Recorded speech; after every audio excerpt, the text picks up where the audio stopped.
He's trying to get to West End, but he's got Petawawa covered. Good evening, everyone. I'd like to call this meeting of the Council for the Town of Petawawa to order for July 13th, 2026. Welcome to members of staff, council members, and more members of staff. I thought for a minute there was people in the audience. We'll begin the meeting this evening with the reading of the land acknowledgement, and this evening it'll be Deputy Mayor Sadler. Thank you, Mr. Mayor. I was born in London, Ontario, which is home of the unceded, unsurrendered territory of the Anishinaabe, Haudenosaunee, Petawawa, and the Akwesasne peoples. We acknowledge that the town of Petawawa was incorporated on the traditional, unceded, and unsurrendered Algonquin Anishinaabe territory in 1865, just 8 years before Reserve Number 39 was established at Golden Lake. We recognize Petawawa's long history, which predates the first arrival of colonists as early as 1613, and its significance to the indigenous peoples who live and continue to live upon it, and whose spiritual practices are tied to this land. We commit to understanding the profound impact and harm of colonization, honoring indigenous rights, embracing reconciliation as a core responsibility. We further commit to honoring the reconciliation process by learning about the 7 grandfather teachings of love, respect, bravery, truth, honesty, humility, and wisdom, and applying these lessons to our stewardship of this land. We wish. Thank you. And now I'd ask everybody in the room to please stand for a moment of silent reflection.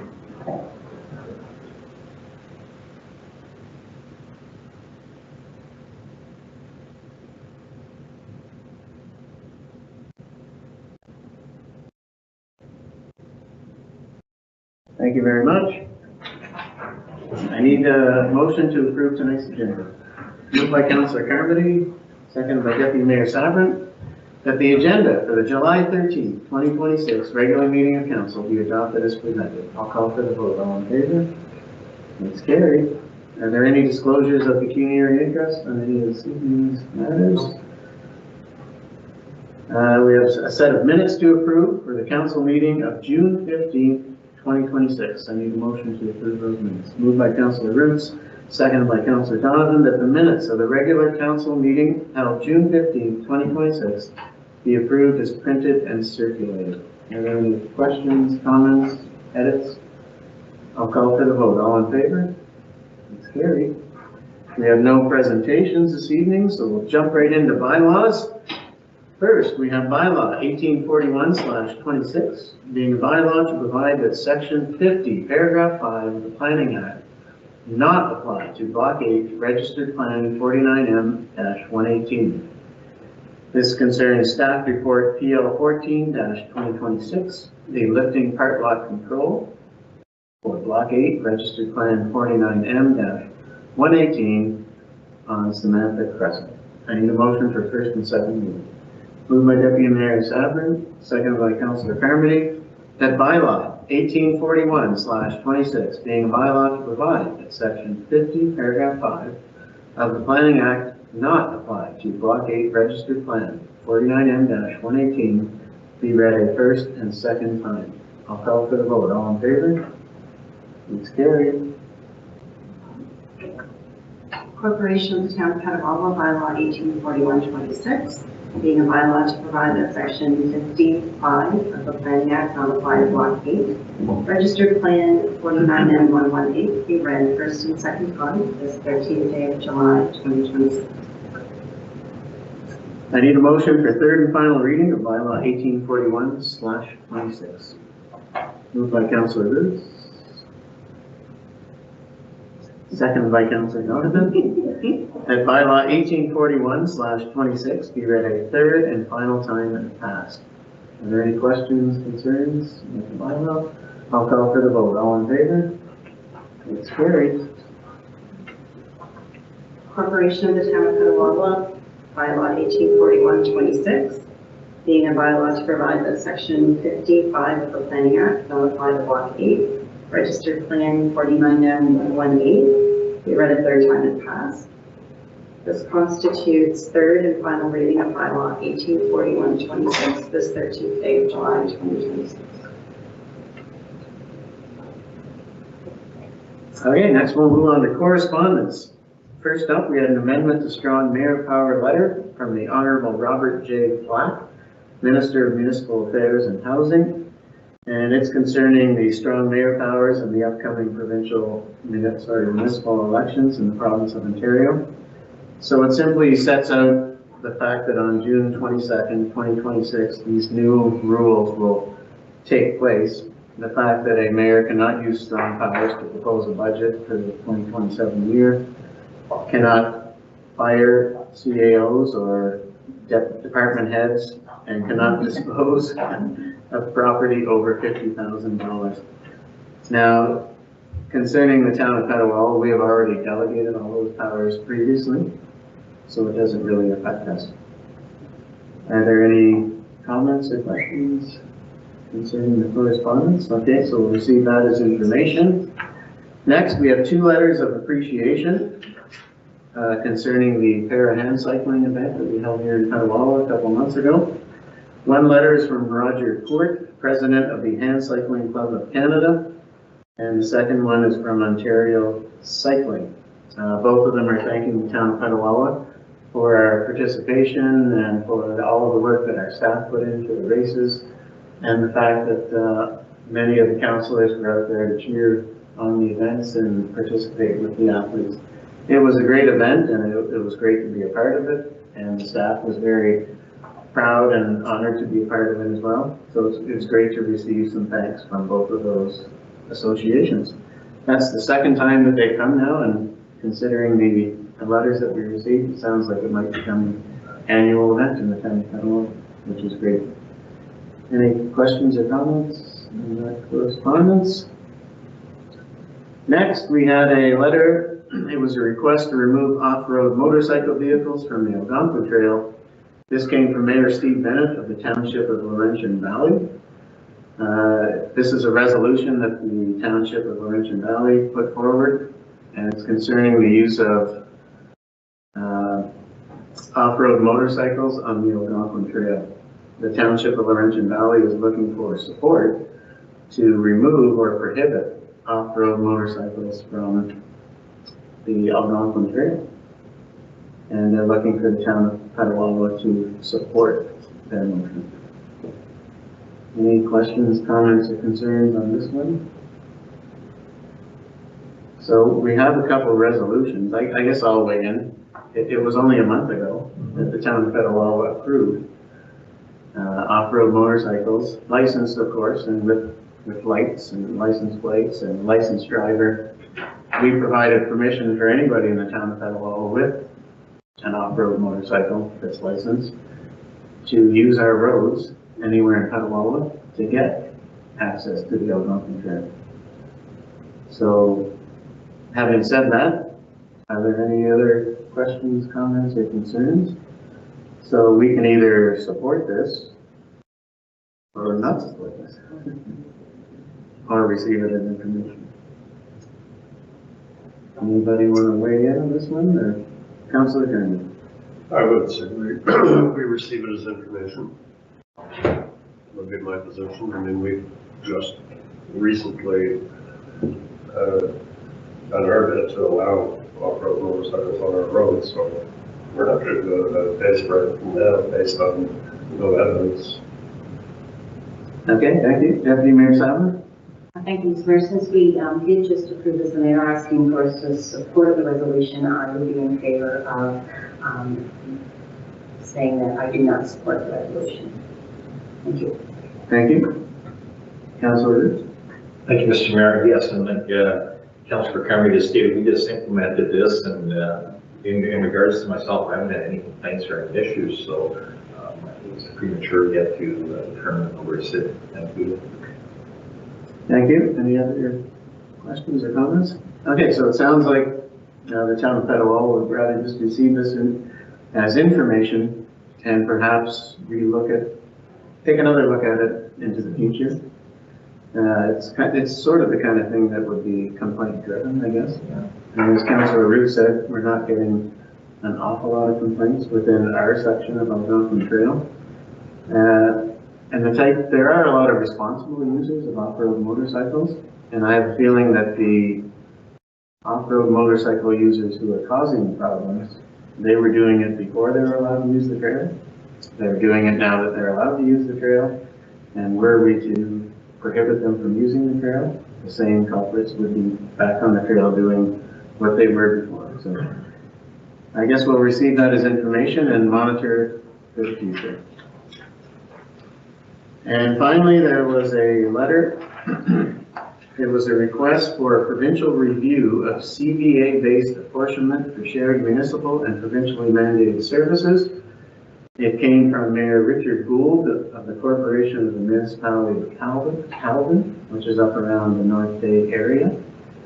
And what their resolution is basically stating or asking for support for is that a lot of provincially mandated services like policing, social housing, ambulance, long-term care homes are apportioned using the current value assessment or weighted assessment formulas, which just looks at the municipality's overall assessment, and then the amount you're going to pay is based on that. What these guys in Calvin are saying is that these apportionment formulas don't really reflect each unique individual municipality. It doesn't take into account how many people live there, what access they have to the services, what their geographic location is, infrastructure constraints, and a lot of differing realities of these tiny, out-of-the-way, small rural municipalities.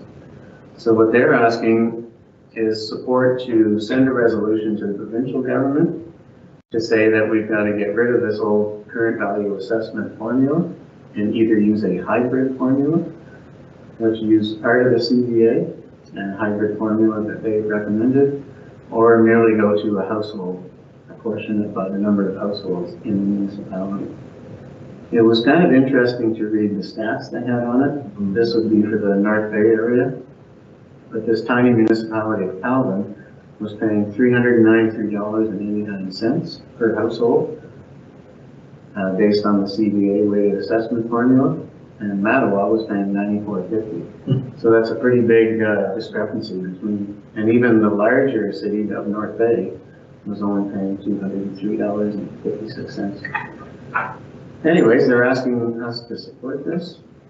I guess one thing I would like to know, and I don't know who would do it, I guess the county would have to do it, but it'd be interesting to know what the weighted value of how the formula comes up for our Brantford County area and what each of our municipalities are paying. Anyways, I'll leave it there and open it up for questions or comments. Councilor Dunn. Thank you, Mr. Mayor. Yeah, as I was reading through this and looking at the stats that they put in, realizing that they're not actually for Brantford County, I think anything that moves towards a system of fairness and better equality between the different municipalities is a good thing. So I fully support moving forward and supporting their resolution. Thank you. Thank you. Any other questions or comments? Deputy Mayor Simon. Thank you, Mr. Mayor. I too think that systems sometimes get antiquated, and I think it's always a good idea to review, particularly when we're talking about taxes. So I would have a problem, Councillor Donovan's motion for a second in that motion. Thank you, Mr. Mayor. Thank you. I guess my only concern would be is that it would seem to take larger municipalities. So if we take Brantford County as an example, we are the largest municipality, the largest population. Under this current system, we're probably paying less than we should. So I guess my concern is, should we find out, based on statistics and the current value assessment, the weighted assessment formula they're using, how is the apportionment meted out here in Brantford County? How much does Petawawa pay? How much does Head Claremont have to pay? How much does Brantford pay? I think it'd be important for us to know what's happening in our own county with our own 17 municipalities. before we adjourn. Just a thought. Councilor Kern. Thank you, Mr. Listen. I was thinking the very same thing. It's, you can ask for a system to be reviewed and try to make it more fair. And somebody might look at it and say, yeah, it needs to be reviewed and it isn't quite fair and you're going to wind up paying more. So there's no guarantee that it's going to work in your favor. So I don't think I would support this. Okay, thanks. Any other questions or comments? Is everybody comfortable if we gave direction to staff to look into it? Are we allowed to do that? If we gave direction to staff to look into this and find out how this CBA formula works in Renfrew County and what portion Petawawa is paying and what portion are some of our municipalities are paying? We can add that to our list, their service, and come back to council. You could approve this in another month's time. Like this, there's not a timeline on this to get AMOs in August, at the end of August. But if we could get something back to council, then we can always revisit this resolution, whether you support it at that time, with some data from what our numbers would be for the county, if that makes more sense. And I guess if that's the case, we could adapt the resolution to fit us as the town of Petawawa representing the county of Renfrew. And perhaps it's something that should be taken to the county of Renfrew as well, for one of their council meetings, to say, is this something that all 17 municipalities in the county of Renfrew will have to support? Okay, so we'll leave it at that. We'll give direction to staff to look at how the formula operates here in Renfrew County, and then we'll go from there. Is everybody good with that? I'm seeing nods. Okay.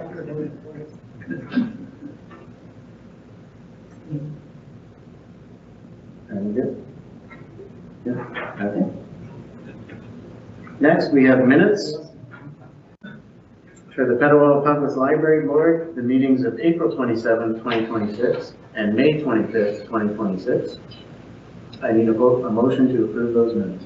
Moved by Deputy Mayor Sadler, seconded by Councilor Donovan, that the minutes of the Petawawa Public Library Board meetings held April 27, 2026 and May 25th, 2026 be adopted as information. Deputy Mayor Sadler, are you prepared to comment? Thank you, Mr. Mayor.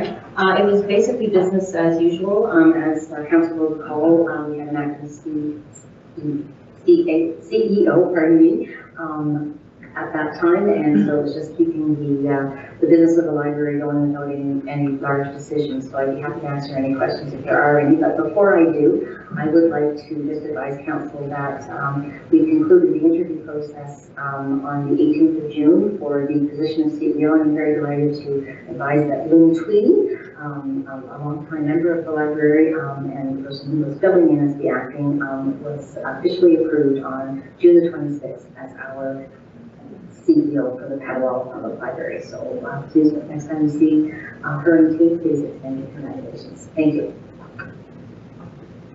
Any questions on the minutes of the library board meeting? Well, congratulations to Lynn Tweedy on her appointment as CEO. I guess it's great to see homegrown talent get promoted from within. That's awesome. All right, I'll call for the vote. All in favor? That's good. Next, we have minutes from the Petawawa Business Advisory Network meetings of May 5th, 2026 and June 9th, 2026. I need a motion to approve those minutes. Moved by Councilor Roots, seconded by Councilor Carmody, that the minutes of the Petawawa Business Advisory Network meetings held May 5th, 2026 and June 9th, 2026 be adopted as information. Councilor Roots. Thank you, Mr. Mayor. I have spoke to everything in regards to the minutes that were discussed here. I will take any questions. As you can see, there was, again, topics. We had that presentation from Trevor in regards to the recycling program and the Petawawa letter sign, but again, I will take any questions if there is. Thank you. Questions on the PBAN meeting minutes? Seeing none, I'll call for the vote. All in favor? That's carried. Next, we have Petawawa OPP Detachment Board minutes from the meeting of May 20th, 2026. I need a motion to Accept those. Moved by Councilor Carmody, seconded by Deputy Mayor Sabrin, that the minutes of the Petawawa OPP Detachment Board meeting held May 20th, 2026 be adopted as information. Councilor Carmody. Thank you, Mayor Service. This was a business as usual meeting, and I've discussed a lot of what's on these minutes previously, but I'd be happy to entertain any questions if anybody has any. Questions on the OPP Detachment Board meeting minutes? I guess I have a question, but it's not concerning the meeting minutes. But perhaps you could, when you get back to the Detachment Board for the next meeting, maybe we could ask the board if they have any information on the explosion that occurred on Saturday, July 11th in the town of Petawawa. There's a lot of noise that shook many homes in the town. Perhaps we could find out what occurred. You don't know what it was? No. There's been a lot of questions asked, but no answer given. Okay, any other questions or comments? I'll call for the vote. All in favor? It's carried. Next, we have minutes from the Petawawa Accessibility Advisory Committee meeting of May 26, 2026. I need a motion to accept those minutes. Moved by Councilor Donovan, seconded by Deputy Mayor Sabrin, that the minutes of the Petawawa Accessibility Advisory Committee meeting held May 26, 2026 be adopted as information. Councilor Donovan. Thank you, Mayor Service. We've spoken to the majority of the points brought forward in this set of minutes. This was just before our spring events took place with regards to Accessibility Week and the event with the Hand Cycling Club. We're kind of getting ready to roll into our summer activities, which involved some park audits that we were looking to move forward with. So if anybody has any questions on anything that's been there, happy to answer. Questions on the Accessibility Committee meeting minutes? Don't see any, so I'll call for the vote. All in favor? It's carried. Next, we have a staff report, ED-09-2026, Community Improvement Plan for 3471 Petawawa Boulevard, and the CAO will present this report. Thank you, Mayor Service. Through you to council, I'll do my best to cover Christine's report off. It's a fairly straightforward CIP report for 3471 Petawawa Boulevard, and the recommendation is for the funding agreement to be entered with Tanya and Chinot, the authorized applicant for the commercial property, permitting CIP incentive of up to $5,000 for signage improvement grant. This is the owner of barber shop in Petawawa who lost her previous business due to fire in 2023. So this is her second request for a CIP grant. The first one was for her business prior to the fire, and then this will be for the relocation from her temporary position just down the road here to, I guess it's the old Bell building on the boulevard. So again, it's a pretty straightforward request. I'll take any questions if council has any, but again, the funding is up to 50% of the eligible project expenses, up to $5,000 for the improvements to her new business. Happy to take any questions. Questions on the report? I don't see any. So if you're comfortable, I need a motion to approve the CIP. Moved by Councilor Driscoll, seconded by Councilor Roots, that council, under the Community Improvement Plan adopted by Bylaw 1441/21, enters into a funding agreement with Tanya Janot, authorized applicant for the commercial property located at 3471 Petawawa Boulevard, permitting the CIP financial incentive of up to $5,000 under the signage improvement grant. I'll call for the vote. All in favor? It's carried. It just happened that today I was there. Stopped in to see how the renovations are going on, and apparently they're going to open on July the 21st. They'll be open for haircuts. They did a great job renovating the whole inside. It used to be 2 little buildings, but now it's 1. And just for your information, 10 years ago, took a chance about a year ago on the 2 new Syrian immigrants to Petawawa and employs both of them still as barbers at her shop and hired the third brother to do all of the renovation work up in the building. So good for her. Okay, next, number 2, we have PL-15-2026, zoning bylaw amendment application Z 196, lot 7, registered plan 547, Carla and Stephen Streets. Noah is under the spotlight today. Good evening, thank you. So you've seen this one a couple times in different forms. The purpose of this application specifically is to reduce the minimum lot area requirement from 1,400 square meters to 1,360 square meters. Subject property, as you know, is located on the northwest corner of Carla Street and Stephen Street. It's approximately 1 acre in size and currently forested. It will be serviced by partial services, municipal water and private septic. So this property has been subject to a series of recent planning applications. Most recently, you will have seen official plan amendment number 24, which was approved in January of 2026. This official plan amendment permitted 2 additional lots to be created from the subject lands for a total of 3 lots, including the retained. The severance applications that were associated with this official plan amendment have been provisionally approved by the County of Renfrew. One of the severance conditions for these 2 severances is this rezoning that we're contemplating here. Rezoning is required because the proposed lots will not meet the minimum lot area requirements.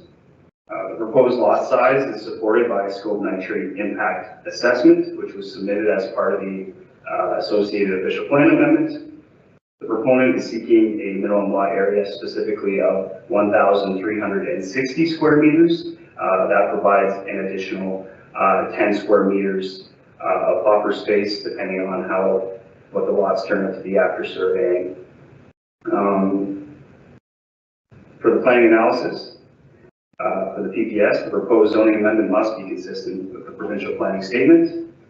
This proposal will permit additional housing options in the settlement area via gentle intensification and will be appropriately serviced. So it is therefore staff's opinion that the proposal is consistent with the PPS. In regards to the OP, the proposed zoning amendment must conform to the town's official plan. The subject lands are designated suburban exception 2. This site-specific exception was established via the proponent's recent official plan amendment. The exception permits 2 lots to be created from the original subdivision lot. The official plan permits development on partial services within the settlement area, but only as infill and where site conditions are suitable. The supporting scope nitrate impact assessment demonstrates that the proposed lots can be adequately serviced by septic systems with advanced treatment.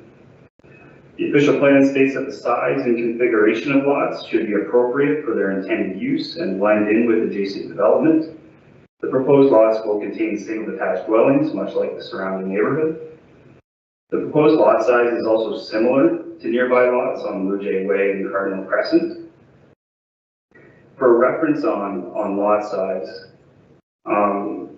they're proposing 1,360 square meters per lot.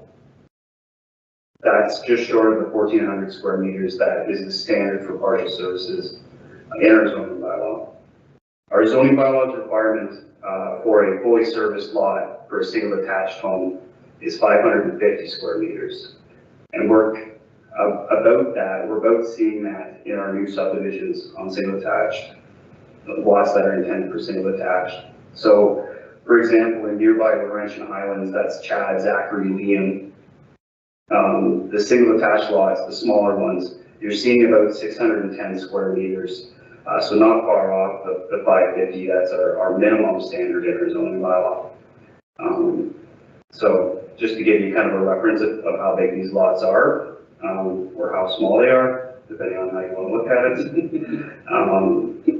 Yeah, so we'll go back here. So yeah, overall, staff are the opinion that the proposed amendment conforms to the official plan.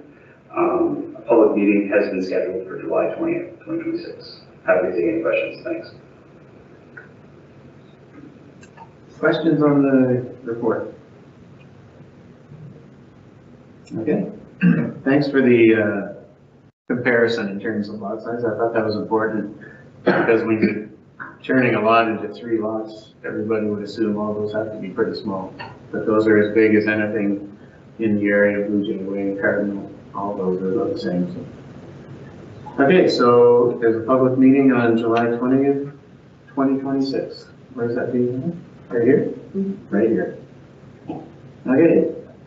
Next, we'll go to PL-16-2026, zoning bylaw amendment application Z195, Carter Lot 6, Range C, Airport Road. No, you're back. Thank you. This one has a couple more moving parts, so I'll do my best to be brief. So the purpose of this application is to rezone portions of the subject lands from rural to residential 1 and from rural to residential 1, exception 62. So this amendment is a condition of consent for 3 consent applications, 1 lot addition and 2 new lots. The subject property is approximately 58 acres in size and is presently vacant and forested. It contains a watercourse and a wetland and is adjacent to the Pembroke and Area Airport, in addition to an active aggregate pit to the north. The 2 proposed lots will front Airport Road and will be 4 and 3.5 acres in area. The proposed lot addition will add 1 acre to a nearby residential property at 8 Cohut Drive. Several studies were submitted in support of the application, including a scoped environmental impact study, an aggregate impact assessment, and a noise impact study. In essence, there's 2 components to the proposed zoning amendment. The first is to rezone the lands that are to be added to 8 Cohut Drive from rural to R1, residential 1. This will ensure that the entirety of 8 Cohut Drive is in the R1 zone. And then secondly, to rezone, the second component is to rezone the 2 new residential lots from rural to residential 1, exception 62. This is going to be a site-specific exception zone that will have a minimum rear yard depth of 40 meters, which is a recommendation of the aggregate study. For the planning analysis, the proposed rezoning must be consistent with the provincial planning statement. Municipalities are to permit the development of housing options. In the rural areas, development must be sensitive to rural character. Development is permitted on private services if site conditions are appropriate. The proposed amendment, in this case, will provide additional housing options on sizable rural residential lots. The provincial planning statement also includes policy that protects airports and active aggregate operations. The supporting studies demonstrate that the proposed development is consistent with the provincial planning statement's land use compatibility policies. The provincial planning statement also prohibits development and site alterations in significant woodlands or significant valley lands unless it's been demonstrated that there will be no negative impact on the natural features or their ecological functions. As I'll discuss further, the subject lands contain significant woodland and significant valley land features. The environmental impact statement states that the proposed development will have minor impacts on the significant woodland, but it will not affect the woodland's overall ecological function. It's also concluded that the proposed development will not impact the significant valley land. Lastly, the proponent has assessed the wildland fire risk of the proposed development via a Renfrew County wildfire checklist and has demonstrated consistency with the wildland fire policies of the provincial planning statement. Therefore, overall, staff's opinion of the proposed application is consistent with the provincial planning statement. Under the official plan, a lot of these policies are implementing the provincial planning statement, so there's some similarities. The proposed zoning amendment must conform to the town's official plan. It's designated rural residential. The subject property is designated rural residential and environmental protection. And as I said before, it contains a significant woodland and valley land feature. The subject property is also flagged as having a high and extreme wildland fire risk in the official plan. The proponent undertook a site review of the wildland fire hazard and determined that the proposed lots will have a moderate level of risk, meaning no further action is needed. Despite this, the scoped environmental impact study and aggregate impact assessment recommended that wording be included in the development agreement that directs the landowner to reference provincial and federal fire safety guidance.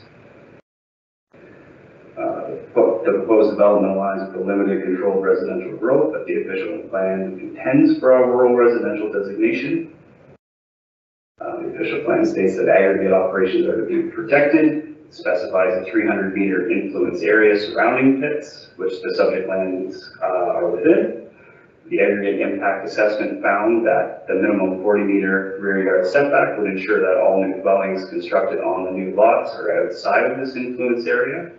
And the study also recommended several measures, mitigation measures to be implemented via development agreement. An EIS was required due to the presence of the significant woodland and valleyland features. Development is not permitted unless an EIS demonstrates there'll be no negative impacts on these features. The supporting EIS found that the proposed development will result in minor impacts, as I said before, but it will not compromise the overall ecological function of the woodlands, and there would be no impact on the valleylands or adjacent environmental protection area. The study recommended a number of measures that will be implemented via a development agreement.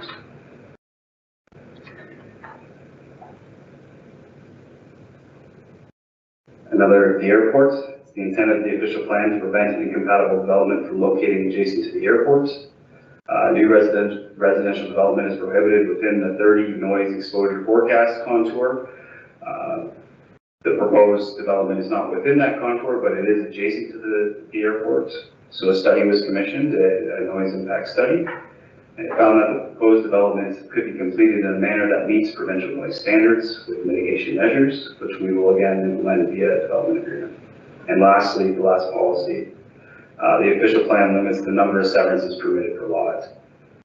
Due to the size of this lot and its original holding, the OP permits a total of 6 lots. 4 lots have already been created, so these 2 proposed lots are the final lots that are permitted to be created from this original holding. Overall, staff are of the opinion that the proposed amendment conforms with the official plan. Again, a public meeting has been scheduled for July 20th, 2026. Thank you. Thanks, Noah. That was very in-depth. I gave us all the information we need. Are there any questions or comments on the report? I drive by that probably 5-6 times a week, and I had no idea there was a little valley and a creek back there. I saw the pictures. Yeah. Public meeting is scheduled for July 20th, 2026, right here in council chambers. Thanks again, Noah, for all your work.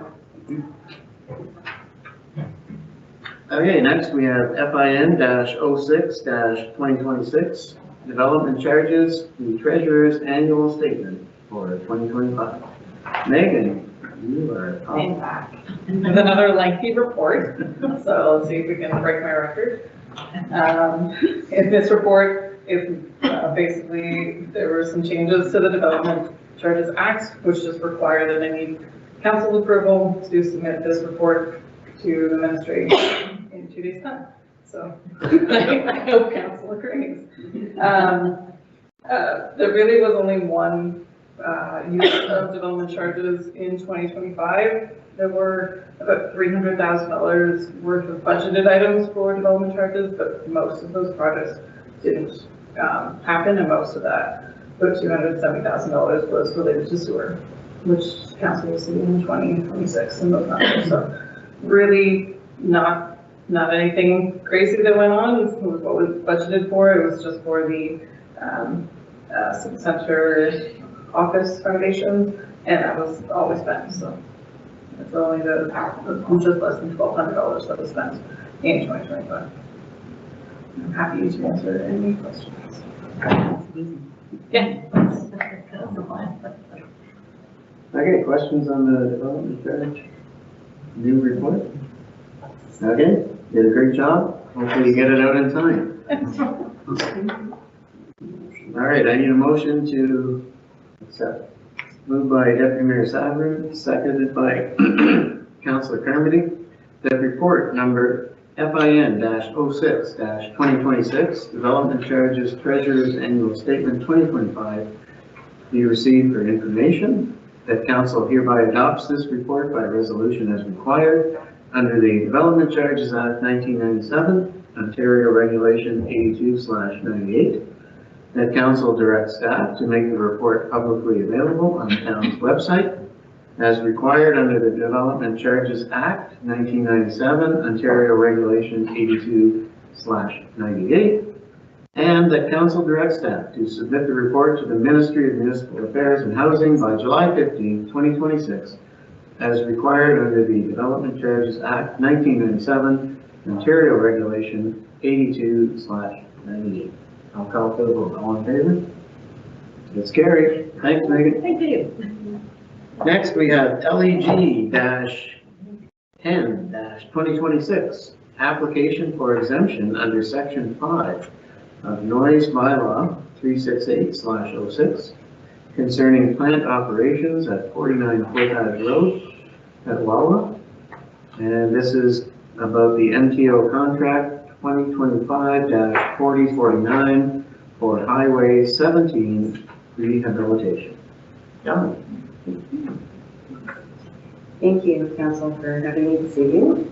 So in mid-April 26, I received verbal confirmation from BEI that they were awarded the MTO contract to resurface Highway 17 from Chalk River to Point Alexander, so within the town of Laurentian Hills.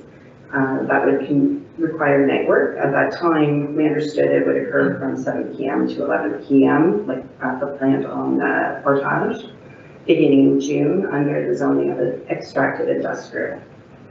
So our noise bylaw under Section 4E provides that none of the provisions of the noise bylaw shall apply to normal activities of industry in any industrial zone. In mid-June, our bylaw enforcement contractor received several noise complaints regarding work being conducted at the plant at 49 Portage Road from 7 p.m. until even 4 a.m. in the morning, which was disturbing sleep patterns of the residents and causing discomfort. I did further research. 49 Portage Road has a Class A license, which is issued for the operation of a pit and quarry. Our noise bylaw sets out timing for a pit and quarry as to when you can operate. So 3E says you are only permitted to operate Monday to Friday, 6 a.m. to 7 p.m., Saturday, 7 a.m. till noon, and no Sunday or statutory holiday work.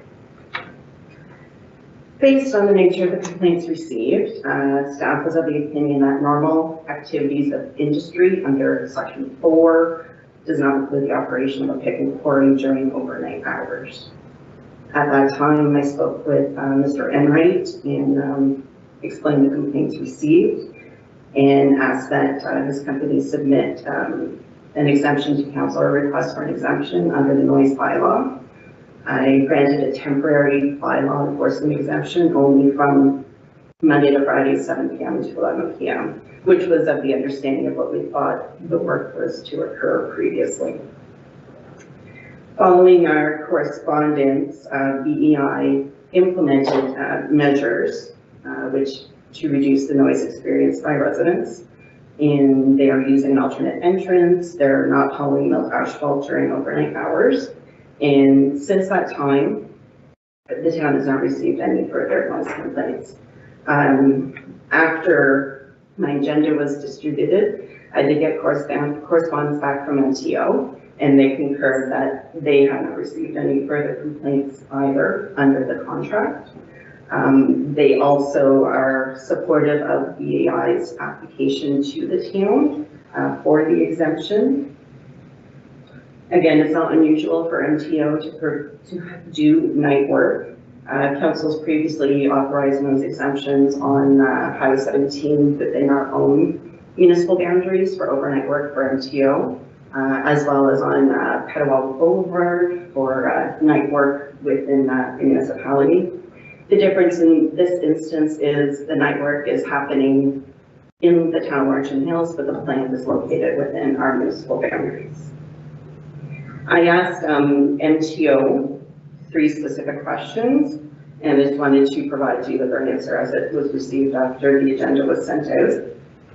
My question was, is there any detail that MTO can provide regarding the contract with BEI that council should consider when addressing the request for an exemption to the noise bylaw.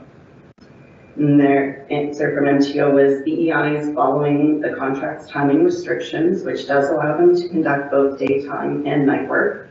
The timing restrictions took traffic volumes into account, and it restricts BEI from reducing Highway 17 to one lane east of Deep River from 7 a.m. to 9 a.m. and from 3 p.m. to 6 p.m. This allows BEI to schedule their paving work outside those hours, which includes nighttime. The advantage of nighttime work is that traffic volumes are much lower, and hence queuing lengths and driver safety is improved. And on extremely hot days, like we have experienced the last several weeks, it also helps with worker safety. My second question was MTO aware that the plant was located in Petawawa? During the design of the contract, they were not aware that the asphalt plant to be used for this project was located here. And my third question was, has MTO discussed any alternatives with BEI regarding the timing of performing the work on Highway 17? MTO has discussed the noise concerns with BEI, and BEI has taken some steps to mitigate the issues, such as after 9 p.m., construction vehicles will no longer use the main entrance and will instead use an alternate entrance to the plant that is further away from the densely populated area. And as previously mentioned, BEI has stopped hauling milled asphalt back to the plant during the nighttime hours. MTO further states that since the mitigation measures were implemented, BEI and MTO have not received any further noise complaints. And to balance traffic, worker and residents' comfort and safety, MTO supports BEI's application to the town for an exemption to the noise bylaw.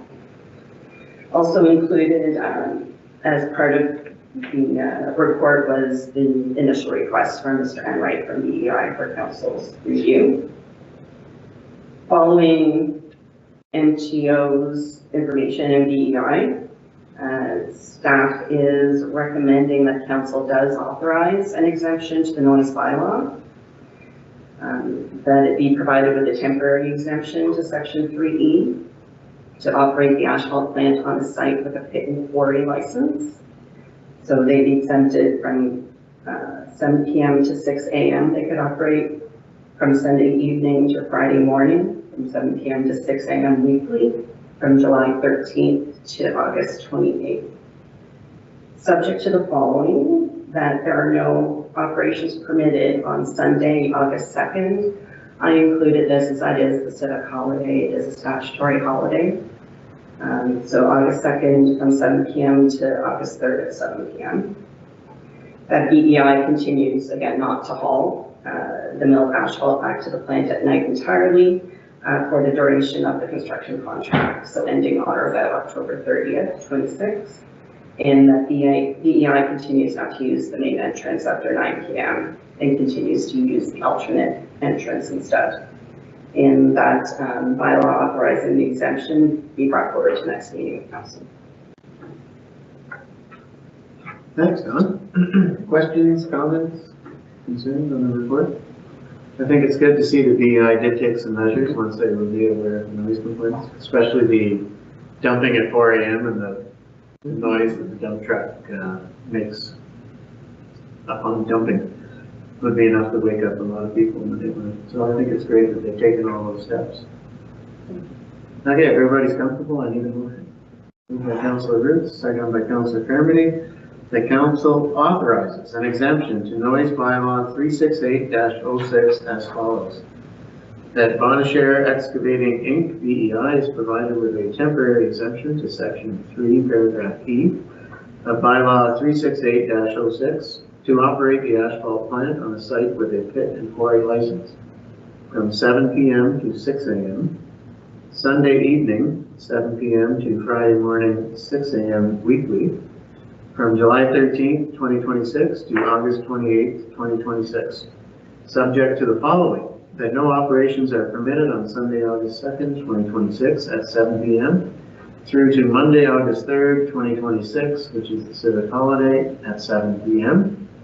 And that BEI continues not to haul milled asphalt back to the plant at night entirely, eliminating overnight dumping from the yard, for the duration of the construction contract 2025-4049 with MTO, ending on or about October 30th, 2026, and that BEI continues not to use the main entrance after 9 p.m. and continues to use the alternate entrance instead onto a far less densely populated stretch of Portage Road, and that a bylaw authorizing the exemption be brought forward to the next meeting of council. I'll call for the vote. All in favor? It's carried.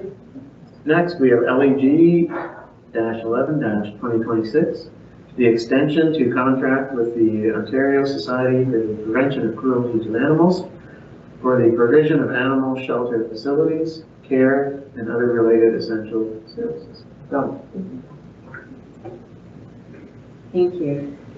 So as council is aware, we have contracted almost forever, I would say, with the SPCA as our groundskeeper for our bylaw enforcement to deliver stray animals as well as residents to deliver stray animals.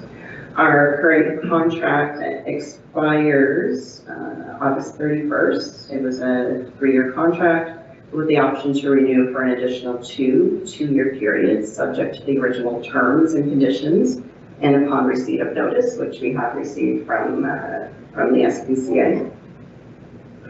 I noted the first 2-year term and inquired if the SPCA was looking to implement that section of the contract, to which they said yes. But one thing they would like to change is that any new or renewed contract terms start on January 1st moving forward, as opposed to ours would have been September 1st start date. The OSPCA inquired if we would be willing to extend the term to December 31st, 2028, as opposed to August 31st, 2028.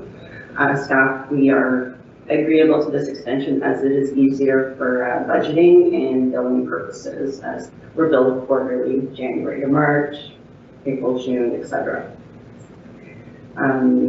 For the 2026 calendar year, we're currently paying the SPCA $20,854.32, which is billed quarterly at $5,213.58. The contract is subject to annual increases based on the Consumer Price Index. So this rate will be subject to a CPI increase on January 1, 2027. And additional CPI increase on January 1st, 2028 for the 2-year term. Following the end of that 2-year term, there is the option to extend for an additional 2-year period, January 1, 2029 to December 31, 2030. Staff is recommending that council authorizes this contract extension with the SPCA from September 1st, 2026 to December 31st, 2028. And that a bylaw be brought forward to the next meeting to enter into a contract extension. Thanks again, Doug. Questions, comments on the report? Okay, if you're comfortable then, I need a motion. Moved by Deputy Mayor Sadler, seconded by Councillor Carmody. The council authorizes the contract extension with the Ontario Society for the Prevention of Cruelty to Animals for the provision of animal shelter facilities, care, and other related essential services from September 1st, 2026 to December 31st, 2028, and that a bylaw be brought forward to a future meeting of council to enter into the contract extension. I'll call for the vote. All in favor? It's carried. Thanks, Tom. Next, we go to councilor reports. It's been a while since we had one.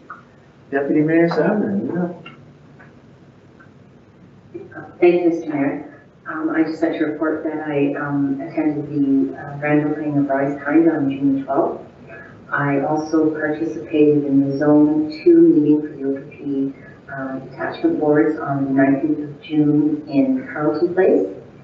I attended the Signature Realty grand opening on June 20th. I participated in a OPP Petawawa detachment board meeting on the 24th of June. I attended the Chance Eatery grand opening on the 26th of June. I was in attendance with the majority of council after the Canada Day celebrations on what in my experience, has been one of the hottest days yet. And I'd like to congratulate all those kids and families that came out to take advantage of the day, and also thank the staff at the Civic Center for their outstanding work. They did a really good job. On the 3rd of July, I attended the 10th anniversary celebration of the Shed, and I'd like to extend my congratulations to Bill, Angie, and the entire staff team. And while I headed out of town that day, I was back on Sunday to enjoy some donors and poutine. So they will hopefully continue for many years to come. Thank you, Mr. Mayor. Thank you. Councillor Kirby. Thank you, Mayor Service. On Saturday, June 20th, I attended the grand opening of the Signature Realty site. And on Tuesday, June 23rd, I attended a tea party at Discus Independent, hosted by the Chamber of Commerce. And on Wednesday, June 24th, I chaired the meeting of the Detachment Board. On Tuesday, June 30th, I attended a Family Support Network meeting at Community Living Upper Ottawa Valley, which is a meeting to just inform people that services are available for children or adults that they have with developmental challenges. On Friday, July 3rd, I attended the 10th anniversary of the Shed as well. That is it for my report. Thank you. Councillor Disco.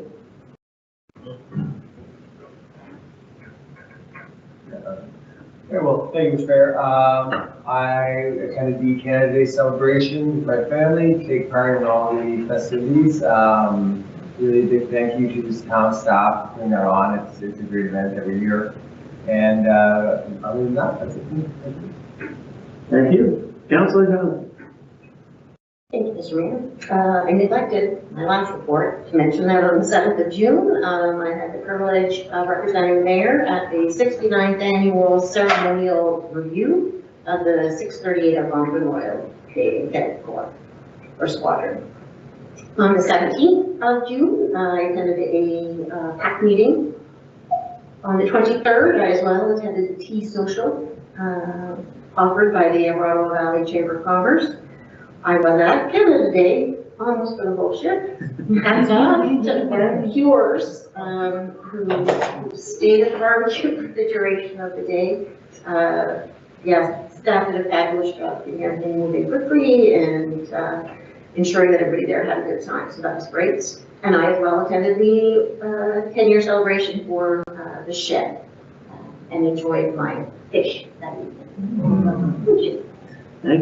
Thank you. Councillor Ruth. Thank you, Mr. Mayor. June 18th, I attended an airport commission meeting. Topics at this meeting, financial updates and planning for the year, the second half of the year. Marketing, our new website is up and running, so please check it out on social media and give it a like. And staff discussed and offered input about daily task and operations. And we just received our new 3/4 ton utility truck. Hydro One has started to move into the corner of the airport property. If you're driving by, you'll see that activity going on there. As this project is for the local relocating of hydro lines and poles. They will use the airport property for a year to up to a 2-year time frame to make sure that the shop gets completed, and it's very good for them because it's a nice piece of, the location's great, and it's also a secure piece of property. At Festival Hall, just a quick business update. We're continuing to host summer theater camps. They're very, very busy. I'm being told that most of the youth are from the Petawawa area. We had 10 total performances at dance groups. There's also a new principal at the Equinox School that I met. In June, we held our first youth live theater that I mentioned to the council about, the story of Robin Hood. This was a real great opportunity for our community's youth programs. We've also announced 2 shows for Festival Hall, the Aaron Bichette and Lord Bamford.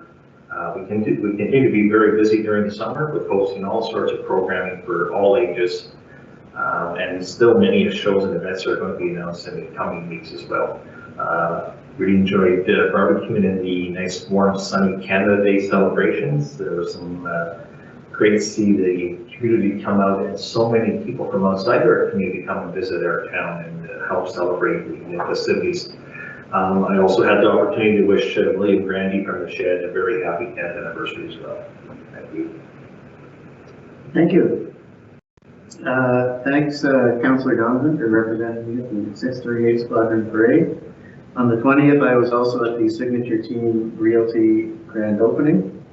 Best of luck to that team of realtors. On the 23rd, the CAO and I had a meeting with Torchlight concerning the feasibility study for a biomass plant here in the municipality of Petawawa. They are forging ahead with their feasibility study, collecting data from all of our neighbors in Garrison, Petawawa, with the intent on making the presentation to the federal government to secure potential funding for that facility. On the 23rd, I also attended the Chamber of Commerce Tea Social at Independent Grocers, where a Lifetime Achievement Award was given to Cheryl Jordan, the owner of Country Coverage. So congratulations to her for receiving that award. That's not just the Petawawa Award, that's for the entire Ottawa Valley. So that's a big deal for Cheryl and the team at the Country Coverage. On the 24th, we had our final county council meeting for June. Lee Perkins, the Director of Public Works and Engineering, was feted on his retirement. He has since sold his house in Petawawa and moved and implement. He'll be replaced by Taylor Hanrath, who will quite capably, I hope, fill Lee's shoes. We were also introduced to a responsible AI use framework that the county hopes to introduce. And we've shown that to the CAO and our staff as something that the town of Petawawa should probably take a look at in terms of how we here in the town of Petawawa make responsible use of AI for the corporation. MPP Deneau made a presentation just giving a summary on Highway 17 and all of what he's done in his first year and a half as a representative here in Renfrew County. He announced that $150 million in funding has been secured from the province of Ontario for Renfrew County. And just for your information, the town of Petawawa, since February 2025 until today, has received $1.819 million of that $150 million in funding, which is only 1% of the $150 million. So our intention is to make sure that MPP Deneau and the province is aware of that discrepancy and perhaps find a way to ensuring Petawawa receives a little bit larger share of the provincial funding that's coming to Renfrew County. We were denied our speed reduction request on Dorn Road, unfortunately. There's a couple avenues we can still pursue that. The CN Rail Corridor was acquired by Renfrew County. It extends from Algonquin Park all the way to the Quebec border and the Ottawa River and the train trestle that crosses it there. So their intention is to start immediately with some necessary upgrades to the trail and then eventually stone dust that whole section so that can connect other parts of Renfrew County for ATVers and snowmobilers. Right now there's a naming contest going on for that portion of the trail. Check the town's website or the county's website and make sure you get on there and vote for one of the, I think there's 5 names that you can vote for. There are no county roadworks in Petawawa for the 2026 year. The fire management plan for 2027 to 2036 was introduced at the county. They also declared the property on Boundary Road that they had first purchased to build a new paramedic base. They had declared that surplus. It's no longer required as the new paramedic station for Pembroke is now going to go between Renfrew County building and the hotel across from Irving's. They've also signed an MOU with a entity called Kinsman Fort and Careford for potential social housing. There's a huge space of empty property between the old Civic Hospital, which is owned by Careford now, and the Kinsman Pool. And the MOU is to explore whether a partnership can be completed between Kinsman Court, Careford, and Renfrew County to provide more social housing. And an RFP for the engineer and design of Petawawa Boulevard, including the bridge, for laning it all the way to Dumnall Drive, so past Dorn Road. An RFP for that engineering design of that stretch of road and the bridge was issued by Renfrew County, and hopefully in August, the successful bidder will be announced to design that stretch of road with the intention of working with the county, the town, the province, and the federal government to eventually complete that stretch of road and lane it. On the 25th, I attended the Valor graduation on behalf of the town of Petawawa. There was over 100 grads, which is the biggest grad that Valor has ever had. On the 26th, I attended the grand opening of Khan's Eatery and enjoyed some samosas and a bit of shish kebab, and it was delicious. July 1st, Canada Day, yes. Kudos to everybody who came out to assist, the town of Petawawa staff, the firefighters for keeping everybody cool with the water. And yeah, it was pretty hot under the tent serving hot dogs. It must have been a little hotter back at the barbecue. Great way to lose weight. Spend about 3 hours in 40-degree heat at the barbecue. And thanks to the 4 CDSG commander, Colonel Rock and his wife, who came out and helped serve hot dogs with us that day. On the 3rd, yes, the 10th anniversary for the shed. And here you had a banner weekend with the low prices and the fish and chips. And here's hoping for 10 more years.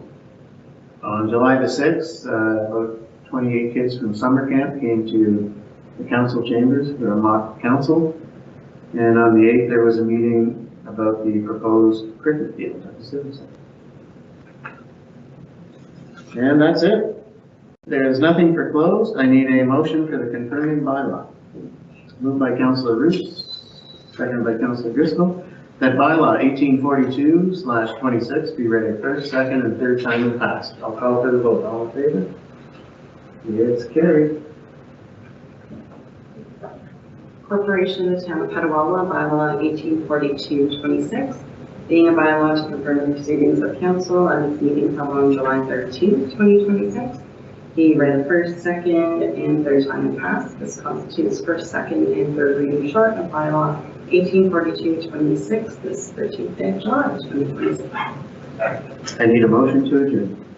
Moved by Councillor Carmody, second by Councillor Donovan, that the meeting adjourned to the call of the mayor. I'll call for the vote. All in favor? It's carried. And one last thing, the pickleball courts have been painted.